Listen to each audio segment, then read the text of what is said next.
Alright, gonna do another quick video. I just tried Facebook Live and the quality didn't seem that good. Anyway, just gonna be a quick overview of the radio and what I did. Basically, the installation wasn't that bad. Probably took me a little longer because I initially didn't have instructions for it, and until I had some problems or trying to get stuff to work, then I asked them for some assistance, and they actually answered me right back, like within 5 minutes. So, and then I have some other minor things going on with some extra wires and stuff like that. So they're going to be they're working on it, but their customer support is, I mean, they've called me, emailed me right away back, and which is good because technically you're buying the item from a company that's shipping it from China, but the American version of the company is based in California, so there at least are people to talk to. Anyway, quick overview. It's basically an Android tablet built into this unit. Takes all of your controls, puts them into the tablet.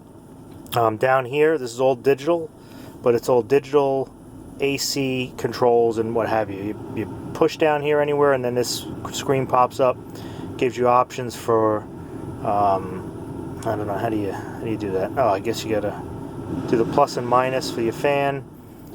Auto, I mean, everything that's there, it's all digital, and it stays on that setting, so when you turn the vehicle off, come back, it's already there. Doesn't appear to retain OnStar at the moment, but I believe you can add something in between to do that. That's not an end of the world for me, so I don't think I'm going to bother with that.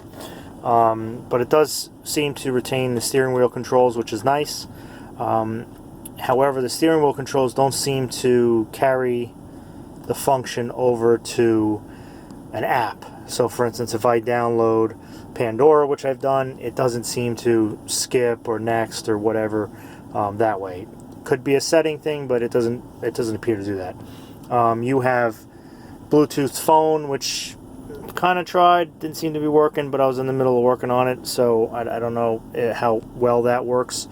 But you have Bluetooth music, so it'll just play the music through your phone. You can skip whatever, and then you have music, which looks like it pulls music from the device. So either pulls it from the device when you save any type of music, or if you hook up an SD card or an SD memory card with music, you can do that. Then you have the regular radio, and that'll pop up, and then there's an option. So right now that's split screening it. So if you go and hit this on the corner here, it makes it full screen. And then you hit it again, it goes full, and then you can switch this. So if you want this here, you hit this arrow, pushes it down, pushes that up. You can do that with, I guess, if you have something else open.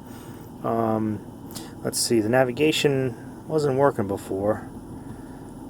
For some reason the button's not working. It was working before, so I might have accidentally touched something off. But you can just go right into app list at the moment, and you can see I downloaded Pandora.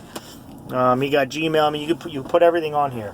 In order for any of these to work that require internet, you need to have a hotspot in the car, either your phone or, I mean, I guess if you pick up Wi-Fi somewhere.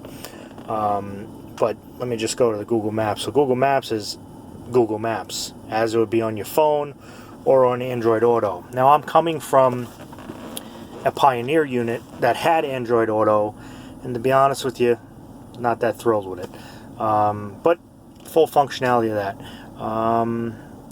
Quick overrun, a lot of settings, a lot of auxiliary